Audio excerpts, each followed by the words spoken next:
ये कहानी है राजा विक्रमादित्य की और उस राक्षस की जो मेले से सुंदर लड़कियों को उठाकर मक्खी बनाकर 7 तालों के पीछे कैद कर देता है और उसके साथ गलत काम करता उसे मारना आसान नहीं, क्योंकि जो भी सामने आता है पत्थर बन जाता है। अब देखना ये है, क्या विक्रमादित्य उस दानव को मार पाएगा या खुद भी पत्थर बन जाएगा।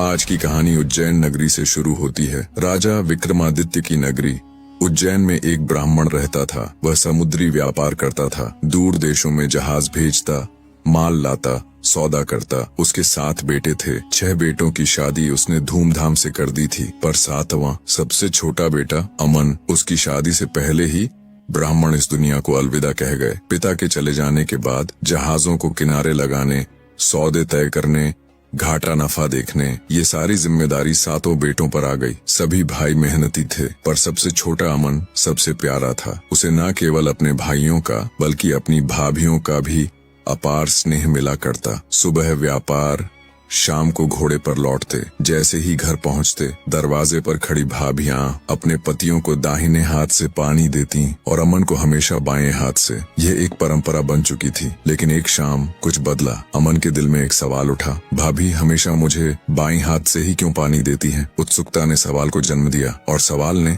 एक निर्णय। उस शाम लौटते समय अमन ने भाई की जगह खुद को खड़ा किया और भाई को अपनी जगह पर। भाभी आईं और उन्हें शायद कुछ समझ में नहीं आया। दाएं हाथ का लोटा अपने पति को, बाएं हाथ का लोटा अमन को। सबने पानी पी लिया, पर अमन ने पीने से पहले रुककर सवाल कर दिया, भाभी आज मैं जानबूझकर भैया की जगह पर खड़ा हुआ ताकि आप मुझे दाहिने हाथ से पानी दें, लेकिन आपने आज भी हाथ बदल दिए, ऐसा क्यों किया? भाभी का चेहरा शांत था, पर शब्दों में तलवार छिपी थी। वो बोली, अगर तुझे दाहिने हाथ से दिया पानी पीना है तो अपनी पत्नी लेकर आजा। भाभी के ये शब्द अमन के सीने में तीर बनकर उतर गए। उसने बर्तन नीचे रखा, ये लीजिए आपका लोटा, मैं जा रहा हूँ और तब तक वापस नहीं लौटूंगा जब तक मुझे दाहिने हाथ से पानी देने वाली नहीं मिल जाती, वरना इस नगर में मेरा लौटना संभव नहीं। और वो बिना पीछे देखे घर छोड़ चला गया। अमन लौटना तो चाहता था, पर अब उसका लौटना संभव नहीं था। भाभी के शब्दों ने उसके दिल में तूफान खड़ा कर दिया था। उसने पानी नहीं पिया, न पीछे मुड़ा, बस चल पड़ा अनजानी दिशा में। चलते चलते वह उज्जैन की सरहदों को पार कर गया और एक दिन पहुंच गया शेरगढ़। ये राज्य शांत था, सुंदर था, पर इसके राजा की आंखों में एक गहरा दुख था। उसके महल की एक खिड़की कई सालों से बंद पड़ी थी। वहाँ की राजकुमारी कनक अनुपम सौंदर्य की मूरत थी, पर एक असाध्य रोग ने उसे छू लिया था। वो हमेशा अचेत रहती, मानो नींद की कैद में हो। राजा ने सारे वैद्य, हकीम, ओझा आजमा कर देख लिए, पर न कोई निदान मिला, न चैन। आखिरकार राजा ने एक घोषणा कर दी, जो व्यक्ति मेरी बेटी को ठीक करेगा, मैं उसका विवाह कनक से कर दूंगा और अपना आधा राज्य उसे सौंप दूंगा। उसी वक्त अमन उस राज्य में प्रवेश कर चुका था। चारों ओर उसी खबर की गूंज थी, राजकुमारी बीमार है, कोई नहीं बचा पा रहा। अमन ने राह चलते एक आदमी से पूछा, इतनी खामोशी क्यों है? वो बोला, राजा की बेटी मृत्यु शैय्या पर है, हर वैद्य विफल हो चुका है। ये सुनकर अमन चुपचाप महल की ओर बढ़ चला। वहाँ पहुँचते ही उसने देखा, राजमहल एक अस्पताल बना हुआ है, हर कोने में वैद्य, हर दिशा में चिंता। अमन एक कोने में खड़ा रहा, शांत लेकिन सजग। शाम ढलते ही सभी वैद्य अपने अपने थैलों को समेट कर लौट गए। अब अमन आगे बढ़ा। वो सीधा गया मंत्री के पास। महोदय, सभी ने कोशिश कर ली, अब एक बार मुझे मौका दीजिए। मंत्री ने उसकी बात राजा तक पहुंचाई। राजा ने उसे बुलवाया। बोलो युवक, क्या करोगे मेरी कनक के लिए? अमन ने साहस से उत्तर दिया, मुझे एक रात चाहिए, एकांत में राजकुमारी के पास रहने की अनुमति दीजिए, मैं सत्य को उजागर करूंगा। राजा थोड़े संशय में था, पर एक पिता हार चुका था और उम्मीद अब केवल एक अजनबी में बची थी। राजा ने स्वीकृति दे दी। उसी रात अमन को कनक के कक्ष में भेज दिया गया। वो दूर बैठा बस कनक को देखता रहा। उसके चेहरे पर शांति थी, पर अंदर कोई तूफान छुपा था। और उस रात अमन ने देखा कुछ ऐसा जो अब तक किसी ने नहीं देखा था।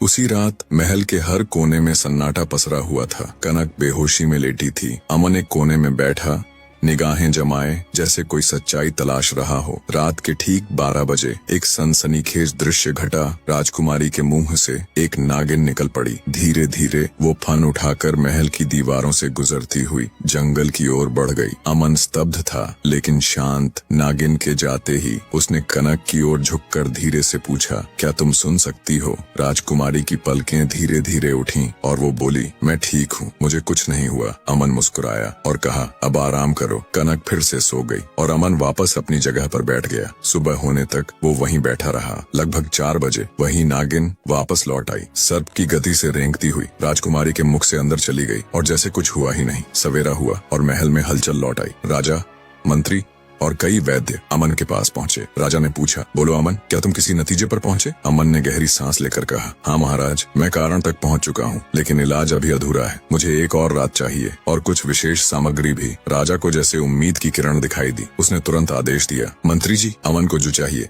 तुरंत दो। मंत्री ने पूछा, बोलो अमन, क्या चाहिए तुम्हें? अमन ने शांत स्वर में कहा, मुझे एक बांस चाहिए, 10 फुट लंबा, मोटा, अंदर से पूरी तरह खोखला, एक सिरा खुला हो और दूसरा बंद। जब जरूरत हो मैं उस खुले मुंह को तुरंत बंद कर सकूं। और हाँ, मुझे एक और रात का एकांत भी चाहिए। राजा ने बिना किसी देरी के सब कुछ दिलवाया। शाम ढली, अंधेरा घेर आया और अमन फिर उसी कक्ष में बैठ गया। उसकी निगाहें फिर वहीं कनक के चेहरे पर टिकी थीं। घड़ी ने जैसे ही 12 बजाए, अमन उठा। उसने बांस को राजकुमारी के मुख से सटाकर कसकर पकड़ लिया और इंतजार करने लगा। फिर वही दृष्टि बांस के अंदर चली गई और अमन ने बांस के खुले मुंह पर ढक्कन कस दिया। नागिन अब कैद थी। एक भयावह रहस्य अब अमन की मुट्ठी में था। वो बांस को एक कोने में खड़ा करके चुपचाप जाकर बैठ गया और सो गया। सवेरा हुआ। महल की गलियों में सूरज की किरणें घुस आई थीं। राजा और मंत्री राजकुमारी के कक्ष में पहुंचे और वहां एक कोने में अमन चैन की नींद सो रहा था। वो नींद जो किसी योद्धा को विजयी होने के बाद मिलती है। मंत्री ने उसे हल्के से जगाया। राजा ने पूछा, बोलो अमन, क्या तुम्हारा काम पूरा हो गया? अमन ने सिर झुकाकर कहा, जी महाराज, मेरा काम पूरा हो चुका है, लेकिन एक अंतिम कार्य बाकी है जिसे आपके सैनिक ही पूरा कर सकते हैं। राजा चौंका।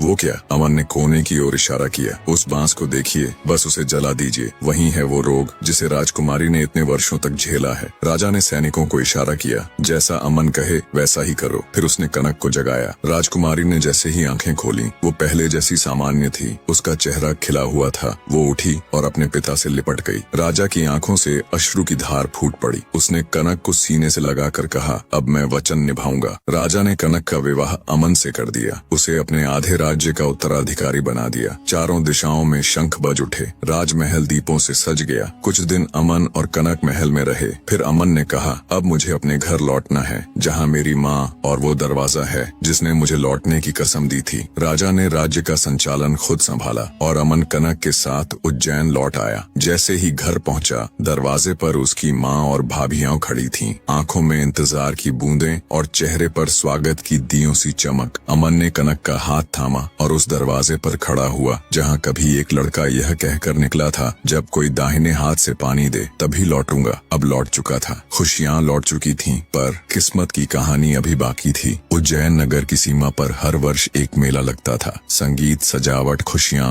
और अंधकार, क्योंकि उसी मेले में आता था वर्गासुर, एक मायावी दानव, 13 रहस्यमयी विद्याओं का स्वामी। हर वर्ष वो एक युवती को अपहरण कर ले जाता, उसे मक्खी बनाकर अपनी जटाओं में छुपा लेता और ले जाकर अपनी गुफा में 7 तालों के भीतर कैद कर देता। इस वर्ष भी मेला लगा। अमन की 6 भाभियां कनक को भी साथ ले गईं। भीड़ में छुपा बैठा था वर्गासुर। भेष बदला हुआ था, आंखों में शिकार की ललक। जैसे ही उसकी नजर कनक पर पड़ी, उसकी सांसें तेज हो गईं। उसने मंत्र पढ़ा और कनक एक पल में मक्खी बन गई और उसकी जटा में समा गई। किसी को कुछ पता नहीं चला। शाम ढल गई। भाभियां कनक को ढूंढती रह गईं। वो कहीं नहीं मिली। खाली हाथ, टूटी हुई उम्मीदों के साथ वो सब घर लौटी। अमन दौड़ा, कहाँ है कनक? भाभियों ने धीरे धीरे सारी सच्चाई बता दी। अमन की आंखें फटी की फटी रह गईं और फिर वो चुप हो गया, पर उसके भीतर एक आग जल चुकी थी। मैं लौटूंगा, पर तब जब कनक मेरे साथ होगी।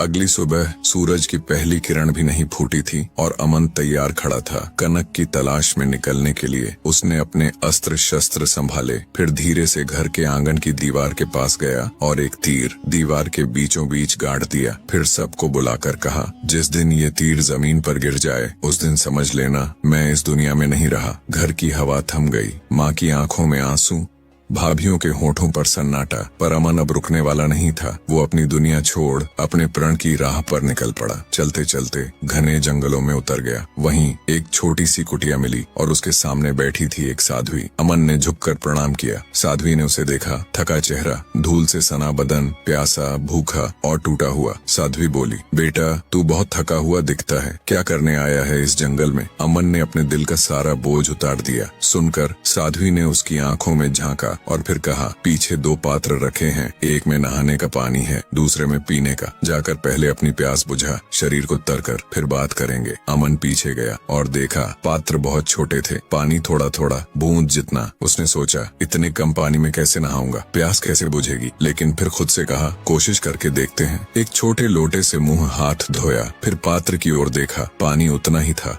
वो चौंक गया, अब नहाने बैठ गया। एक एक लोटा भरता गया, पर पात्र का पानी फिर भी वैसा ही। फिर पिया और अब भी पानी जिसका तस। अमन स्तब्ध खड़ा था, जैसे किसी चमत्कार की दहलीज पर। वो वापस साध्वी के पास गया। साध्वी ने उसकी ओर देखा और कहा, अब जाकर धोने से अंग निकाल। अमन वहां गया और मिट्टी में गड़ा एक अंग निकाला। वो अंग आधी रोटी जितना था। अमन ने उसे देखा और सोचा, ये क्या भूख मिटाएगा, न पेट भर पाएगा न कुछ बच पाएगा। फिर सोचा, चलो आधा खा लेता हूँ, आधा वापस गाड़ देता हूँ। और जैसे ही उसने पहला टुकड़ा खाया, उसका पेट भर गया, पर हाथ में रखा अंग अब भी वैसा ही था। अमन ने अंग के 2 टुकड़े किए, एक टुकड़ा धोने में फिर से गाड़ दिया, दूसरा टुकड़ा खा लिया, पेट भर गया, पर हाथ में रखा अंग अब भी वैसा ही था, ना घटा ना मिटा। अमन ठिठक गया। उसने अंग को देखा जैसे कोई रहस्य उसकी आंखों में उतर रहा हो। कुछ देर सोचकर अमन ने पूरा अंग फिर से गाड़ दिया और साध्वी के पास लौट गया। साध्वी मुस्कुराई, बेटा खाना खा लिया? अमन ने सिर झुकाया, हाँ माँ, भोजन अद्भुत था। लेकिन उसके मन में एक और बात चल रही थी। अब उसे अपने सवाल का जवाब चाहिए था। उसने साध्वी की ओर देखा और धीरे से कहा, माँ, क्या आप मुझे मेरी पत्नी कनक के बारे में कुछ बता सकती हैं? कहाँ है वो, कैसी है? साध्वी का चेहरा गंभीर हो गया। तेरी पत्नी असुरपुर के मायावी दानव वर्गासुर के हाथों उठाई जा चुकी है। वो बड़ा ही भयानक और शक्तिशाली है, उसे छुड़ाना आसान नहीं। अमन के चेहरे पर छाया उतर आई। तो क्या कोई उपाय नहीं, कोई रास्ता जिससे मैं उसे वापस ला सकूं? साध्वी ने गहरी सांस ली। बेटा, ये ज्ञान मुझसे आगे है। अब तुझे मेरी गुरु मैनचंद्री के पास जाना होगा। तेरा मार्गदर्शन अब वही करेंगी। अमन ने झुककर प्रणाम किया। माँ, मुझे उनका मार्ग बता दीजिए। और अमन चल पड़ा एक नई राह पर। उसने घना जंगल पार किया, पर्वतों की छाया में लंबा सफर तय किया और पहुंचा माया और शक्ति से घिरे आश्रम में, जहां बैठी थी गुरु मैनचंद्री। वह स्त्री नहीं, एक अग्नि थी, मंत्रों की, रहस्यों की और चेतना की। अमन ने उनके चरणों में प्रणाम किया। गुरु मैन ने पूछा, कौन हो बेटा और क्या खोजने आए हो? अमन ने अपना सारा दुख, सारा प्रेम और सारा संकल्प उनके सामने रख दिया। गुरुमैन चुपचाप सुनती रहीं, फिर बोली, बेटा, जिस दानव वर्गासुर ने कनक को छीन लिया है वो साधारण नहीं, 13 मायावी विद्याओं का स्वामी है। उसकी गुफा 7 ताले से बंद रहती है और अगर कोई उसकी माया को पार करने की कोशिश करे तो वो उसे पत्थर का बना देता है। इसलिए मैं तुझे यही कहती हूँ, अपनी जान की परवाह कर, कनक को भूल जा और लौट जा अपने घर। लेकिन अमन अब अमन नहीं था। उसकी आंखों में ज्वाला थी। गुरु माँ, मैं अपनी जान की परवाह नहीं करता। या तो कनक के साथ लौटूंगा या अपनी सांसें वहीं छोड़ दूंगा। गुरु मैन ने अमन की आंखों में देखा, फिर धीमे स्वर में बोली, जब तूने ठान ही लिया है तो अब हर कदम मेरी आज्ञा से उठेगा। एक भी भूल तुझे पत्थर बना देगी। अमन ने झुककर प्रणाम किया। गुरु माँ, अब से हर आदेश आपका, हर सांस आपकी बात पर चलेगी। गुरु माँ की आंखों में जादुई सीरियसनेस आ गई। ध्यान से सुन बेटा, अभी शाम का समय है, दानव अपनी गुफा के भीतर है। इस समय जाना मृत्यु को बुलाने जैसा होगा। कल सुबह जब वह गुफा से बाहर निकले तब तू चल पड़ेगा। मेरे धोने में 2 मुट्ठी राख रखी है, दाएं हाथ की मुट्ठी लेकर गुफा के द्वार पर मारना। उसे गुफा के 7 ताले खुल जाएंगे। तू अंदर जा सकेगा और कनक से मिल सकेगा, लेकिन सिर्फ मिल सकेगा, उसे साथ नहीं ला सकेगा। क्या करना होगा उसे छुड़ाने के लिए वो मैं बाद में बताऊंगी। जब मिलकर लौटेगा तो बाएं हाथ की राख गुफा के द्वार पर फेंकना, दरवाजा फिर से बंद हो जाएगा। और सबसे जरूरी बात, अगर पीछे से कोई तुझे आवाज दे तो कभी मुड़कर मत देखना, वरना पत्थर का बन जाएगा। अगली सुबह गुरुमैन ने फिर उसे सब याद दिलाया। अब समय आ गया है, दानव बाहर जा चुका है, जा बेटा और संयम से आगे बढ़। अमन चल पड़ा। वो जंगल चीरता, हवा को चुप कराता, दानव की गुफा तक पहुंचा। गहरी सांस ली और दाएं हाथ की मुट्ठी की राख गुफा के द्वार पर मार दी। धड़ धड़ धड़ गुफा के 7 ताले खुल गए। अंदर का अंधकार जैसे थरथरा उठा, लेकिन अमन निडर था। वो भीतर गया और वहाँ एक कोने में बैठी थी कनक, कमजोर, कैद में, पर उम्मीद से भरी आंखों वाली। जैसे ही उसने अमन को देखा रो पड़ी। नाथ, आप आ गए, कृपया मुझे यहाँ से ले चलिए। अमन की आंखें भर आईं। उसने उसका चेहरा थामा। मैं आ गया हूँ, अब डरने की जरूरत नहीं, लेकिन अभी नहीं, थोड़ा और इंतजार करना होगा। मैं तुम्हें जल्द ही लेने आऊंगा, तब तक साहस बनाए रखना। कनक ने सिर हिलाया और आंखें बंद कर लीं, जैसे एक युग की थकावट उतर गई हो। कनक की आंखों में फिर से उम्मीद चमकी। पति की बातों में भरोसे की लौ जल उठी। वो चुपचाप खड़ी रही और अमन गुफा से बाहर निकल आया। जैसे ही गुफा के दरवाजे से बाहर पहुंचा, उसने बाएं हाथ की राख दरवाजे पर फेंकी। गुफा फिर से बंद हो गई, लेकिन तभी पीछे से आवाज आई, बेटा रुक जा, जरा मेरी मदद कर दे। स्वर बिल्कुल एक बुजुर्ग इंसान का था, लेकिन असल में वो था दानव वर्गासुर। अमन चौंका और भूल गया गुरुमैन की चेतावनी। उसने पीछे मुड़कर देखा। अगले ही पल उसका शरीर जमने लगा, हाथ, पांव, चेहरा और वो एक पत्थर की मूर्ति में बदल गया। उसी क्षण उज्जैन में घर के आंगन की दीवार से अमन का लगाया तीर गिर पड़ा। माँ की चीख निकल गई, भाभियां जमीन पर गिर पड़ी। अमन अब इस दुनिया में नहीं रहा। शाम को जब उसके 6 बड़े भाई काम से लौटे तो घर मातम में डूबा मिला। माँ से पूछा, माँ ये सब क्या हुआ? माँ ने कांपते हाथों से दीवार की ओर इशारा किया, ये देखो तुम्हारे भाई का तीर आज जमीन पर गिर गया है। भाइयों की आंखों में चिंगारी जल उठी। नहीं माँ, जब तक हम जीवित हैं हम अमन को लाकर ही दम लेंगे। सभी भाई उठ खड़े हुए, अपने अपने तीर कमान लिए और दीवार में एक एक तीर गाड़ दिए। माँ, जब तक ये तीर खड़े हैं हम जिंदा हैं, और जिस दिन ये भी गिरे समझ लेना हम भी अपने छोटे भाई के साथ चले गए। माँ ने उनका माथा चूमा और अश्रुओं के साथ विदा दी। 6 भाई घोड़ों पर सवार होकर निकल पड़े अपने अमन को वापस लाने। सफर में वे उसी जंगल से गुजरे जहाँ अमन गया था। वहीं पहुंची एक पुरानी कुटिया जहाँ बैठी थी साध्वी माँ। उन्होंने सबने प्रणाम किया और पूछा, माता क्या आपने हमारे छोटे भाई अमन को देखा है? साध्वी बोली, हाँ बेटा, वो मेरी गुरुमैन के पास गया था। आगे क्या हुआ ये केवल गुरुमैन ही जानती हैं। भाइयों ने सिर झुकाया। माँ कृपा कर हमें रास्ता बताइए। साध्वी ने दिशा बताई। भाई आगे बढ़े। पत्थरीली राह कांटों से भरी, लेकिन उनके इरादे अमन को वापस लाने के लिए दृढ़ थे। आखिरकार लंबा रास्ता तय करके वे पहुँचे गुरुमैन चंद्री के आश्रम में और सबने एक साथ उनके चरणों में प्रणाम किया। गुरु माँ ने आंखें खोली। कहो बेटा, तुम कौन हो और क्या चाहते हो? गुरुमैन की कुटिया में गूंजता सन्नाटा और 7 जोड़े आंखें उम्मीद से भरी हुई। सबसे बड़ा भाई आगे बढ़ा। गुरु माँ, हम सब अमन के बड़े भाई हैं। हम कनक और अपने अनुज को वापस लेने आए हैं। खाली हाथ लौटना हमारे लिए मृत्यु समान है। गुरुमैन ने कुछ क्षण उन्हें देखा। थकान, तपस्या, प्रेम और साहस सब एक साथ उनके चेहरों पर थे। फिर उन्होंने धीरे से कहा, उभरी, गुरु माँ हम लौटेंगे, पर अपने भाई और उसकी पत्नी को साथ लेकर ही, वरना हम भी यहीं अपने प्राण छोड़ देंगे। गुरुमैन के चेहरे पर अब करुणा की रेखा थी। वो उठी और उन्हें एक और इशारा करके कहा, देखो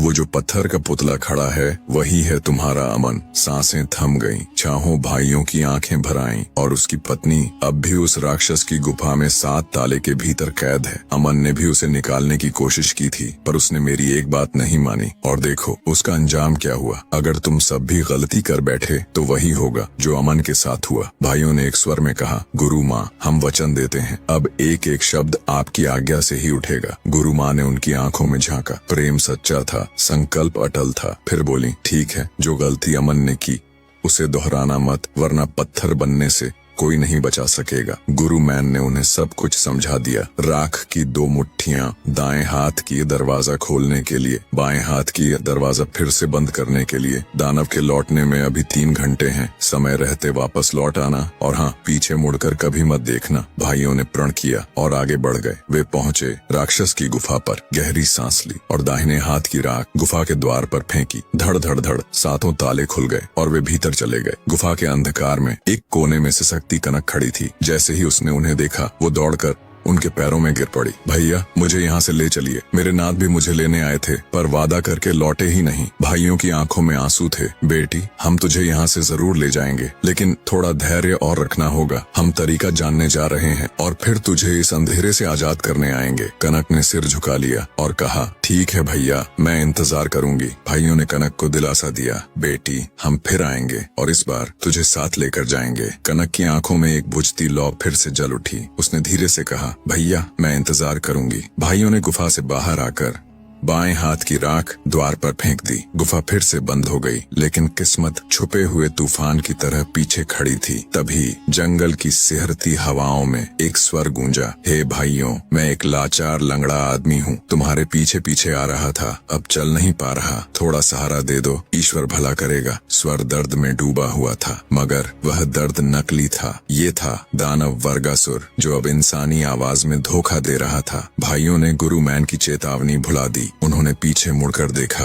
अगले ही पल एक के बाद एक सभी भाई पत्थर बन गए। जैसे ही वे जमे, गुफा के पास खड़ा दानव हंस पड़ा। अब कौन आएगा बचाने, अब कौन सह पाएगा सज्जा। उसने पत्थर बने भाइयों को फिर से गुफा में कैद कर दिया। अब वो कनक के पास पहुंचा और बोला, कौन थे ये लोग, मेरे पीछे क्यों आए थे। कनक ने सिर झुका लिया। मुझे क्या पता, मैं तो 7 ताले के भीतर बंद हूँ, बाहर क्या होता है नहीं जानती। दानव गुर्राया, उन गुस्ताखों को सजा मिल चुकी है, अब देखता हूँ अगला कौन आता है। कनक की आंखें फटी रह गईं, उसके पैरों के नीचे से जमीन खिसक गई। क्या मेरे जेठ भाई अब वो भी नहीं रहे। अब कनक ने जीने की उम्मीद ही छोड़ दी। उधर उज्जैन में शाम का अंधेरा घर के आंगन पर छा चुका था। दीवार में गड़े 6 तीर अब एक एक कर गिरने लगे। 6 तीर, 6 पत्थर, 6 मातम। माँ और भाभियां चीखती रहीं, बिलखती रहीं।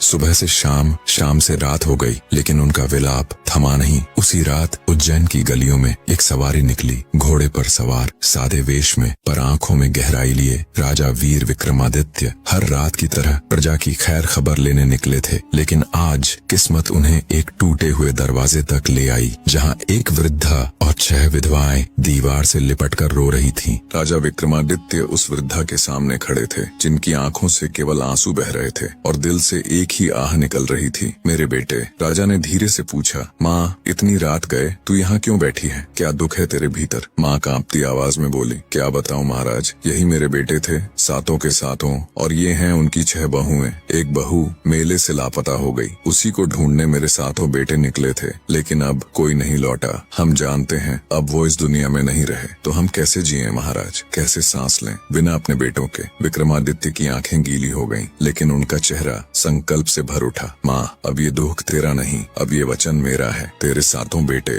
और वो बहू अब मेरी जिम्मेदारी है। मैं उन्हें लेकर ही लौटूंगा, और तब तक नहीं लौटूंगा जब तक उन्हें साथ लेकर ना आ जाऊं। माँ ने उनका चेहरा देखा और पहली बार घोड़े पर सवार होकर एक अनजान यात्रा पर निकल पड़े। हर मोड़ पर सिर्फ एक आवाज साथ थी, 7 बेटों की पुकार। रात भर की यात्रा के बाद वो पहुंचे कंचनगढ़। थके हुए थे तो विश्राम के लिए एक छोटे से घर में रुके। वो घर था एक ब्राह्मणी सुगंधा का। उसके पति अब इस दुनिया में नहीं थे। घर में उसका बेटा मोहन और एक नवविवाहिता बहू थी, जो आंगन में झाड़ू लगाते हुए हाथ में कंगना पहने थी। राजा की नजर उसके हाथों पर पड़ी। कंगन अब तक नहीं खुला था। राजा ने पूछा, माँ, ये बहू के हाथ में कंगना अब तक क्यों बंधा है। सुगंधा बोली, बेटा, क्योंकि इसका पति यानी मेरा बेटा राजा वीर सिंह के यहाँ पहरेदारी करता है। शादी के तुरंत बाद ही उसे ड्यूटी पर बुला लिया गया। राजा ने अवकाश नहीं दिया, इसीलिए अब तक ये मांग नहीं खुल पाई। विक्रमादित्य के होठों से निकल पड़ा, ऐसा कौन सा राजा है जो एक दुल्हन के कंगना खुलने का हक भी छीन ले। सुगंधा बोली, यही कंचनगढ़ का राजा वीर सिंह। राजा विक्रमादित्य की आंखों में संकल्प की अग्नि जल उठी। कुछ समय विश्राम करने के बाद विक्रमादित्य ने अपना वेश बदला।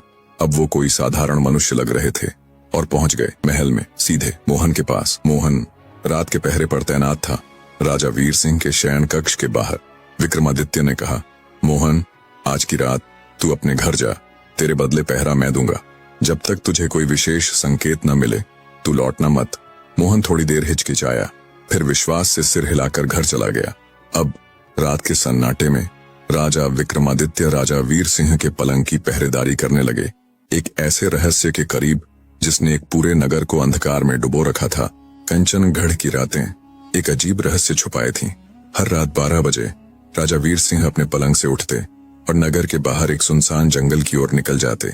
वहां चांदी की एक मढ़ी थी, काले पत्थरों से बनी, रहस्यमय, डरावनी।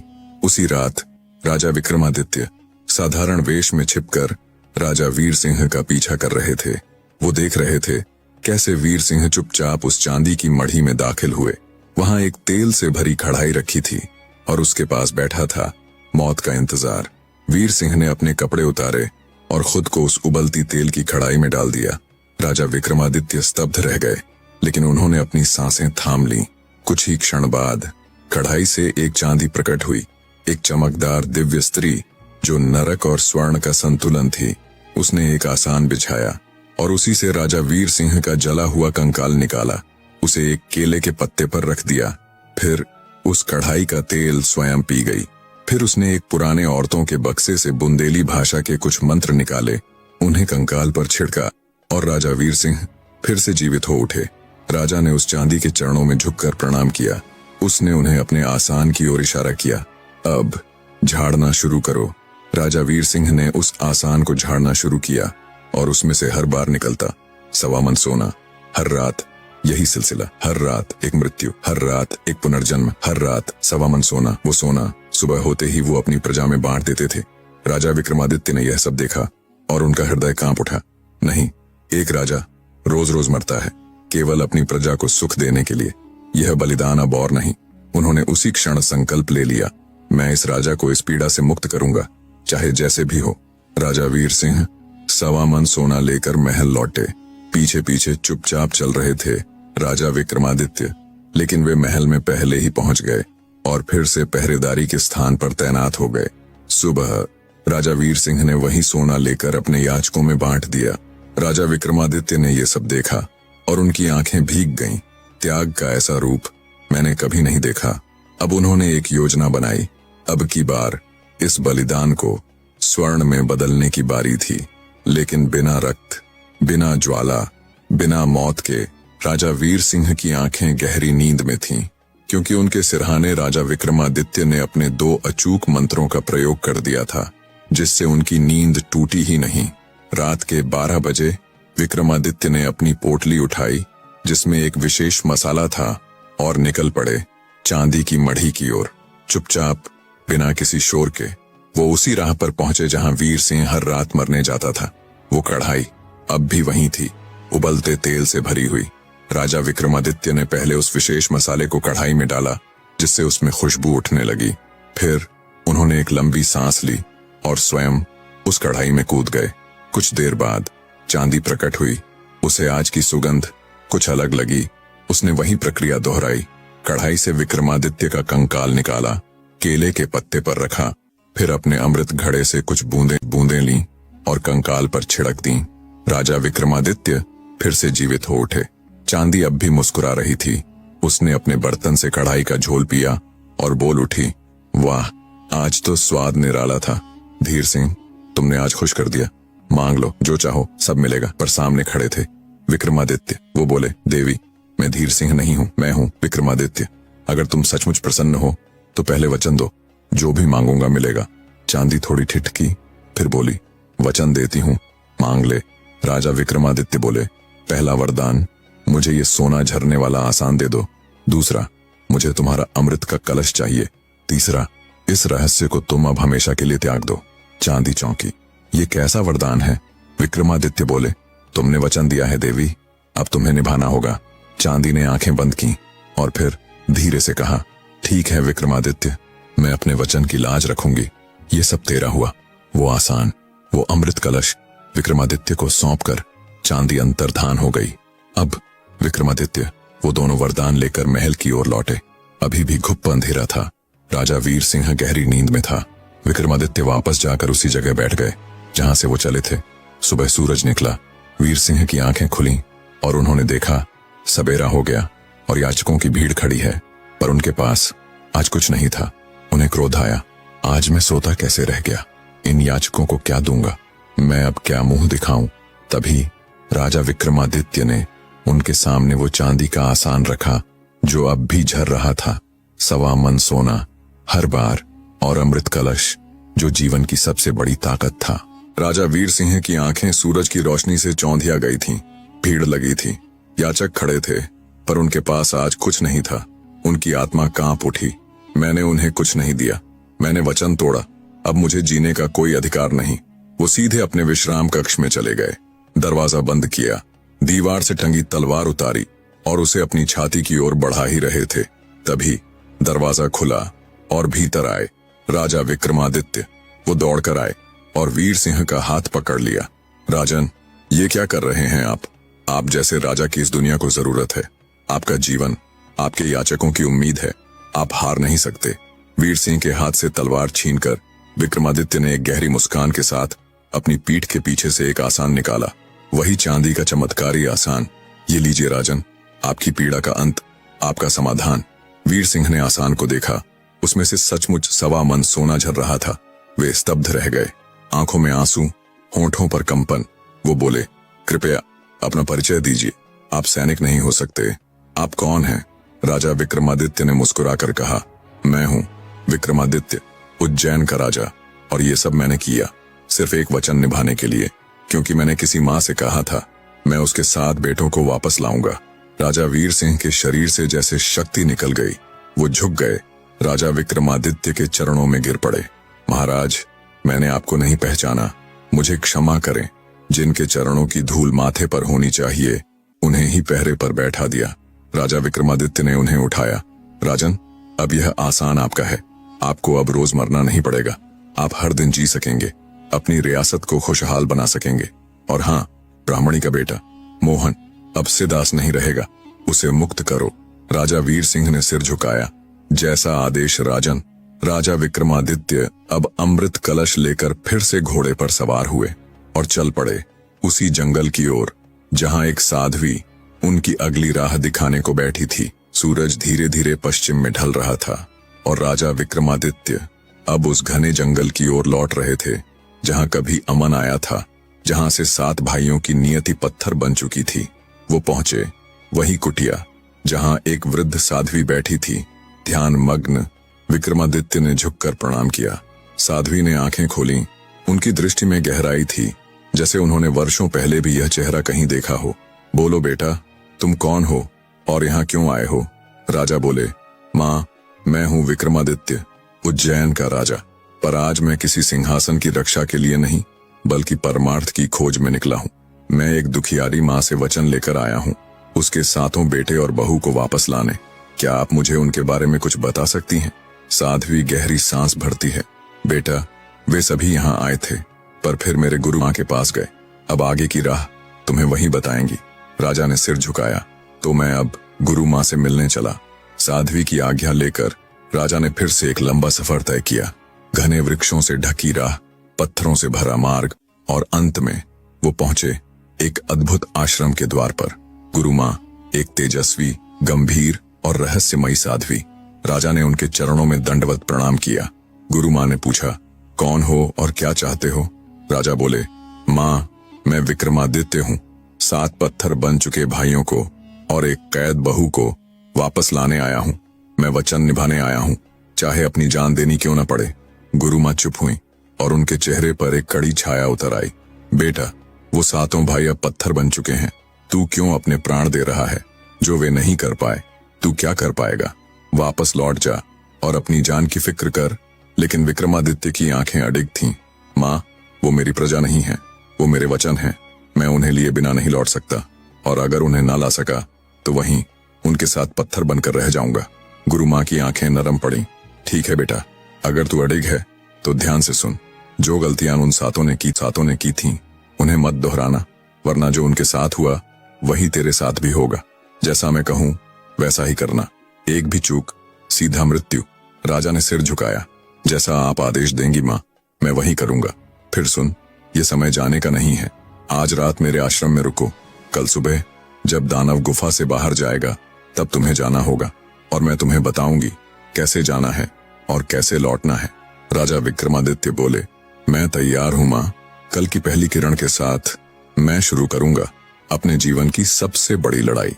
अगली सुबह सूरज की पहली किरण धरती पर गिरी और गुरु माँ का स्वर गूंजा, विक्रम, क्या तुम तैयार हो? राजा विक्रमादित्य ने अपनी आंखों में दृढ़ संकल्प के साथ उत्तर दिया, हाँ माँ, मैं पूरी तरह तैयार हूँ। गुरु माँ ने अपने धोने की ओर इशारा किया। तो इन पात्रों में से अपनी दोनों मुट्ठियां और राख से भर लो। गुफा पर पहुंचकर पहले दाएं हाथ की राख को दरवाजे पर मारना, उससे गुफा के 7 ताले खुल जाएंगे। कनक से मिलना, उसे भरोसा देना, पर अभी साथ मत लाना। लौटते समय बाएं हाथ की राख से द्वार बंद करना और फिर सीधा मेरे आश्रम में आना। पर याद रखना विक्रम, अगर पीछे से कोई भी आवाज दे तो मुड़कर मत देखना, वरना वही होगा जो उन 7 भाइयों के साथ हुआ। विक्रमादित्य ने आंखें बंद की, दोनों हाथ राख से भर ली और चल पड़े अपने सबसे बड़े इम्तिहान की ओर। गुफा के द्वार पर पहुंचे। चारों ओर घना सन्नाटा था, हवा भी जैसे थमी हुई थी। राजा ने दाएं हाथ की राख को उठाया और गुफा के द्वार पर फेंका। धड़ धड़ धड़, एक के बाद एक 7 ताले खुल गए। विक्रम भीतर गए। गुफा के अंधेरे में एक कोने में सहमी बैठी थी कनक। जैसे ही उसने उस परछाई को देखा, वो राजा विक्रमादित्य के पैरों से लिपट गई। आप जो भी हैं, कृपा कीजिए, मुझे यहाँ से बचा लीजिए। मेरे पति आए थे पर लौटे नहीं, फिर मेरे जेठ आए, वो भी भरोसा देकर चले गए। अब आप आए हैं, कम से कम आप तो मुझे यहाँ से ले जाइए। राजा विक्रमादित्य ने उसका चेहरा उठाया, उसकी आंखों में देखा। कनक, मुझे 3 दिन दो, मैं वादा करता हूँ तुझे यहाँ से निकाल कर ले जाऊंगा, हमेशा के लिए। कनक की आंखें भीग गईं, पर उसके भीतर फिर से उम्मीद जगी। राजा बाहर निकल आए और बाएं हाथ की राख गुफा के द्वार पर फेंकी। दरवाजा फिर से बंद हो गया। अब वो तेजी से गुरु मां की कुटिया की ओर लौटने लगे, लेकिन तभी दानव वर्गासुर अपनी गुफा की ओर लौट रहा था। उसने दूर से देखा कोई व्यक्ति गुफा से बाहर निकल रहा है और वो चौंक गया। ये कौन है जो मेरी गुफा में गया और जिंदा लौट रहा है? वो चीखता हुआ विक्रमादित्य के पीछे भागा। अरे रुक जा बेटा, मेरी बात सुन, मैं लाचार हूँ, मैं तेरा पिता समान हूँ। लेकिन विक्रमादित्य गुरु मां की बात याद रखते हुए एक बार भी पीछे मुड़कर नहीं देखा। दानव ने अपनी आवाज बदल दी। राजा, मैं घायल हूँ, मेरी मदद करो। विक्रमादित्य अब और तेज चलने लगे। गुरु मां की कुटिया पास थी और जैसे ही उन्होंने उसके द्वार के भीतर कदम रखा, दानव चीख उठा, गुरु मां, तुम्हारी कुटिया में मेरा चोर छिपा है। गुरु मां की आंखों से ज्वाला निकलने लगी। क्या कहा तूने बरगासुर? मेरी कुटिया में चोर है? गर्जन भरे स्वर में बोली। भाग जा यहाँ से, वरना मैं तुझे इसी पल भस्म कर दूंगी। वर्गासुर की आंखों में भय उतर आया। गुरु मां की अग्नि को देखकर वो पीछे हटा और अंधेरे में लौट गया। जैसे ही वह गया, गुरु मां ने विक्रमादित्य की ओर मुड़कर कहा, बेटा, यही है वो समय। अब सोचो, इस दानव से निपटना कैसे है? राजा विक्रमादित्य की आंखों में अब योजना की गहराई चमक रही थी। मां, मैंने सोच लिया है, कल मैं फिर गुफा में जाऊंगा और उसके भीतर से वो राज लाकर रहूंगा जो इस राक्षस को अमर बनाए हुए है। गुरु मां ने सिर हिलाया। ठीक है बेटा, कल का दिन आखिरी हो सकता है। अगली सुबह राजा विक्रमादित्य फिर से धोने की राख से अपनी दोनों मुट्ठियां भरते हैं और निकल पड़ते हैं दानव की गुफा की ओर। वहां पहुंचकर दाएं हाथ की राख गुफा के द्वार पर फेंकते हैं। दरवाजा खुलता है और वो भीतर जाते हैं। वहां कनक उनका इंतजार कर रही थी। राजा ने धीरे से पूछा, कल जो कुछ हुआ, क्या तुम ठीक हो? कनक ने सिर झुकाया। आपकी वजह से उम्मीद जिंदा है।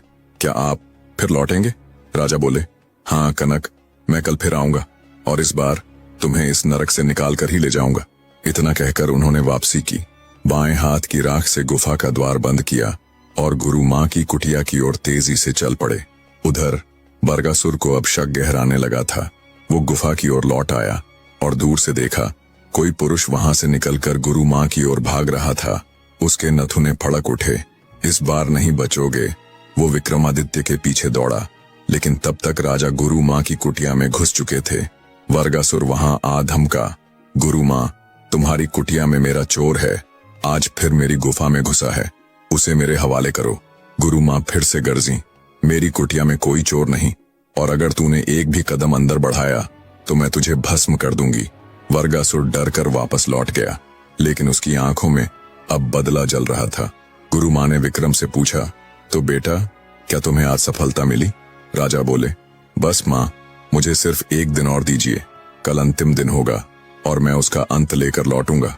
गुरु मां मुस्कुराएं, ठीक है बेटा, कल सुबह तुम्हारी सबसे बड़ी लड़ाई होगी और उसका अंत या तो अमृता होगा या शाश्वत पत्थर। उधर गुफा के भीतर बरगासुर का क्रोध अब आग बन चुका था। वो कनक के पास पहुंचा और उसे मारते हुए गरजा, बोल, मेरे पीछे पीछे कौन आता है? कौन है जो बार बार तुझे खींच कर ले जाना चाहता है? कनक ने कांपते हुए कहा, मैं नहीं जानती, मैं तो इस 7 ताले वाले अंधेरे में कैद हूँ, कहां से जान पाऊं बाहर क्या हो रहा है? बरगासुर को अब एक शंका होने लगी, कोई है जो मेरी अमृता का रहस्य जानना चाहता है, कोई है जो मुझे मिटाना चाहता है। अब उसकी खोज मृत्यु से भी घातक होने वाली थी। गुफा के अंधेरे में कनक की सांसें थमी हुई थीं और सामने खड़ा था बरगासुर, क्रोध में तमतमाता हुआ। कनक ने धीरे से कहा, अगर कोई बार बार आपकी गुफा में आ सकता है तो क्या गारंटी है कि वो आपको भी खत्म न कर दे? बरगासुर हंस पड़ा, मुझे मारने वाला अभी इस दुनिया में पैदा नहीं हुआ। कनक ने आंखें भरकर कहा, मगर डर तो आपको भी लग रहा है। अब दानव चुप न रह सका। वो सब उगल बैठा। सुन कनक, मेरी जान, यहाँ नहीं, बहुत दूर है, 7 समुद्रों के पार, एक बट वृक्ष के नीचे एक पिंजरा है, बबली का पिंजरा। उस पिंजरे में बंद है मेरी आत्मा, मेरी जान। उस पिंजरे को सांपों और बिच्छुओं ने घेर रखा है। जो कोई भी वहां पहुंचने की सोचता है वो जिंदा नहीं बचता, और अगर कोई वहां पहुंच भी जाए तो उसे अमृत की बूंद अपने मुंह में भरकर उस बबली को पिलानी होगी, तभी बबली जीवित होगी और तभी मैं मरूंगा। पर 7 समुद्र पार करना कोई खेल नहीं कनक, इसलिए निश्चिंत रहो, मैं अमर हूं। इतना कहकर दानव जंगल की ओर चला गया, शिकार और भोजन की तलाश में। दानव के जाते ही राजा विक्रमादित्य फिर से गुफा में दाखिल हुए। उन्होंने कनक से सब कुछ जाना और अमृता का रहस्य पूरी तरह समझ लिया। अब उनके चेहरे पर एक नई चमक थी। यही है उसकी मौत की चाबी, अब मैं उसकी अमृता को ही छीन लूंगा। राजा सीधे गुरु माँ की कुटिया पहुंचे। तेज सांसें, लेकिन आंखों में विजय की आभा। माँ, मुझे उस दानव की मृत्यु का रहस्य मिल गया है। उसकी जान एक पिंजरे में बंद है, 7 समुद्रों के पार। गुरु माँ की आंखों में गर्व चमक उठा। बेटा विक्रम, अब अंतिम यात्रा की घड़ी आ गई है। उन्होंने कुटिया के पास विचरण कर रहे हंसों में से एक दिव्य हंस को पुकारा। हंस आकर सामने झुका। माँ, आज किस सेवा के लिए बुलाया है? गुरु माँ बोली, इस राजपुत्र विक्रम को तू अपनी पीठ पर बैठाकर 7 समुद्र पार ले जाएगा और इसकी हर राह में सहायता करेगा। हंस बोला, ठीक है माँ, पर एक शर्त है। हर समुद्र पार करने के बाद मुझे एक लड्डू चाहिए, वरना मेरी शक्ति क्षीण हो जाएगी। गुरु माँ मुस्कुराई, ये चिंता मत कर, तेरे लिए मैं 14 लड्डू बना दूंगी। और उन्होंने वही किया। एक एक करके 7 समुद्र पार और 7 लड्डू लौटते समय के लिए। फिर उन्होंने विक्रम की ओर देखा। बेटा, ध्यान रखना, रास्ता कठिन है पर लक्ष्य सत्य है। गुरु माँ ने विदा से पहले राजा विक्रमादित्य की आंखों में गहरी नजर डाली। बेटा, ये आखिरी यात्रा है और इसमें एक भी भूल सब कुछ खत्म कर सकती है। पहली बात, ये 14 लड्डू हैं। हर समुद्र पार करने के बाद हंसराज को एक लड्डू खिलाना ना भूलना, वरना वो थककर बीच रास्ते में रुक जाएगा। दूसरी बात, जब तुम उस बबली के पिंजरे तक पहुंचो तो वहां सांप और बिच्छू पहरा देंगे। उन्हें चकमा देकर तुम्हें 3 बार प्रयास मिलेगा, 3 ही अवसर। अगर उनमें पिंजरा नहीं तोड़ पाए तो फिर कभी नहीं। राजा विक्रमादित्य ने सिर झुकाया। माँ, मैं आपके हर शब्द को जीवन से भी ज्यादा मानूंगा। यात्रा शुरू हुई। हंसराज की पीठ पर सवार होकर राजा 7 समुद्रों की ओर उड़ चले। हर समुद्र पार करने के बाद वो एक एक लड्डू हंसराज को खिलाते गए। पहला समुद्र, दूसरा, तीसरा, 6वां, 7वां। हर लड्डू एक नई थकान को राहत देता। और फिर वो पहुंचे उस बटवृक्ष के पास जिसकी जड़ों में छिपा था दानव बरगासुर का जीवन। कुछ देर विश्राम के बाद हंसराज ने वृक्ष के चारों ओर चक्कर लगाने शुरू किए। वो चक्कर लगाते और जब सही दिशा आती वो इशारा करता। पहला इशारा मिला, राजा ने हाथ बढ़ाया, लेकिन जैसे ही पिंजरे को छूने गए सैकड़ों सांप और बिच्छू फुफकारते हुए झपट पड़े। पिंजरा उनकी चपेट में रहा और पहला प्रयास विफल हो गया। थोड़ा समय बीता, दूसरा इशारा हुआ। इस बार राजा ने और भी तेजी से हाथ बढ़ाया, लेकिन इस बार भी वो पिंजरे को ना उखाड़ पाए, ना हिला पाए। दूसरा प्रयास भी गया और अब बचा था अंतिम मौका। हंसराज चिंतित हो उठा। राजा, अब एक ही अवसर बचा है, अगर इसमें चूक गए तो सब व्यर्थ हो जाएगा। राजा विक्रमादित्य ने गहरी सांस ली, ध्यान केंद्रित किया और तीसरे इशारे पर एक झपट्टा मारा। इस बार न सांपों का डर देखा, न बिच्छुओं की फुफकार। सीधे पिंजरे की जड़ को पकड़कर एक जोरदार झटका दिया और पिंजरा टूट गया। पिंजरा टूटते ही राजा की आंखों में संतोष चमक उठा। चलो हंसराज, अब समय है वापस लौटने का। वापसी शुरू हुई। 1 समुद्र पार, 2, 3, 4, 5, 6। हर समुद्र पार करने के बाद एक लड्डू हंसराज को देते रहे, लेकिन जैसे ही 7वां और आखिरी समुद्र पार करना शुरू किया, राजा जल्दी में लड्डू निकालने लगे, पर वो लड्डू हाथ से छूटकर एक मंदिर की छत पर जा गिरा। हंसराज ने उड़ते हुए कहा, राजा, मेरा शरीर थक रहा है, जल्दी लड्डू दो, वरना हम समुद्र में गिर जाएंगे। राजा विक्रमादित्य की आंखों में अब चिंता थी, क्योंकि उनके पास अब कोई लड्डू नहीं बचा था। 7वां समुद्र, लहरें उबल रही थीं, आकाश पर काले बादल छा गए थे। हंसराज थक चुका था, पंख कांप रहे थे। राजन, जल्दी लड्डू दो, मेरी शक्ति क्षीण हो रही है, वरना हम समुद्र में गिर जाएंगे। राजा विक्रमादित्य ने घबराकर थैला देखा, लड्डू नहीं था। आखिरी लड्डू मंदिर की छत पर गिर चुका था। एक क्षण के लिए सब कुछ थम गया। अगर हंसराज नहीं उड़ा तो सब खत्म। घर पहुंचने से पहले ही मैं इतिहास बन जाऊंगा। लेकिन राजा विक्रमादित्य पीछे हटने वालों में नहीं थे। उन्होंने धीरे से अपनी कटार निकाली और अपने शरीर से लड्डू के बराबर मांस काटा और उसे गोल कर हंसराज को खिला दिया। हंसराज ने मांस को बिना कुछ कहे खा लिया और अपनी पूरी शक्ति समेटकर उड़ चला। आखिरी समुद्र पार हो गया। गुरु माँ की कुटिया के पास हंसराज की पीठ पर से विक्रमादित्य नीचे उतरे। उनका एक पांव अब लंगड़ा हो गया था, खून बह रहा था। हंसराज ने उन्हें देखा और पूछा, राजन, आप लंगड़ा क्यों रहे हैं?